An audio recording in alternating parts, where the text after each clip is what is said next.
ধারাবাহিক ইসলামিক গল্প শেষ সিজদার আগে পর্ব 7 পুরনো বন্ধুর ডাক। হাসপাতালে ঘন্টার পর ঘন্টা বসে রায়ান যেন আরো নরম হয়ে গেছে। নামাজে তার মনোযোগ বেড়ে গেছে।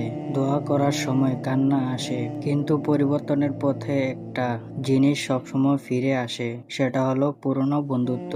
সন্ধ্যাবেলা তার ফোনে মেসেজ এলো। পুরনো বন্ধু রাফি লিখছে, ভাই আজকে সবাই মিলে বাইরে যাচ্ছি, তুইও আয়, আগের মতো আড্ডা মাস্তি মজা হবে।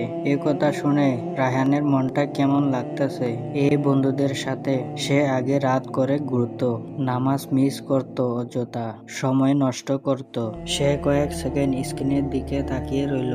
মনে হলো একদিন গেলে কি হবে, আমি তো এখন বদলে গেছি। সবকিছু এড়িয়ে চললে কি বন্ধুত্ব থাকবে? মাগরিবের আজান তার কানে ভেসে এলো। তার মা পাশ থেকে বললেন, বাবা নামাজ পড়ে নিস। রায়হান চুপচাপ উজু করতে গেল, কিন্তু তার ভেতরে যুদ্ধ শুরু হয়ে গেছে। নামাজ শেষে সে আবার ফোন হাতে নিল। রাফি আবার লিখছে, ভাই তুই কি আমাদেরকে ছেড়ে দিলি? এই কথাটা তার হৃদয়ে আঘাত করলো। সে কি সত্যি তাদের ছেড়ে দিচ্ছে, নাকি সে শুধু নিজের আত্মাকে বাঁচাতে চাচ্ছে?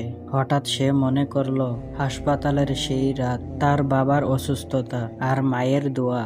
সে ধীরে টাইপ করলো, দূর, আমি এখন একটু অন্যভাবে চলার চেষ্টা করছি, তোরা খারাপ ভাবিস না। কয়েক মুহূর্ত পর রিপ্লাই এলো, বুঝলাম, তবে ভুলে যাস না আমাদেরকে। রায়হানের চোখ দিয়ে পানি পড়তেছে। সে জানে সব বন্ধুত্ব সাথে থাকবে না, কিছু সম্পর্ক দূরে যাবে, কিন্তু আল্লাহর সাথে সম্পর্কটা শক্ত হলে পিছনে আর তাকাতে হবে না।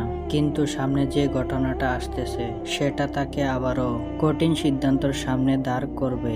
রায়হান কি সত্যি বদলে যাবে, নাকি আবারও বলবে পরে করব? জানতে হলে অপেক্ষা করো পরবর্তী পর্বের জন্য। পর্ব 8 খুব শীঘ্রই আসতেছে। দেখতে হলে চোখ রাখুন নূর স্টোরি চ্যানেলে। আর হ্যাঁ, ভিডিওটা ভালো লাগলে একটা লাইক, একটা কমেন্ট আর বন্ধুদের সাথে শেয়ার করে চ্যানেলটাকে ফলো দিয়ে পাশেই থাকেন। ভালো থাকেন, নিজের খেয়াল রাখেন, 5 ওয়াক্ত নামাজ পড়ার চেষ্টা করেন। আসসালামু আলাইকুম।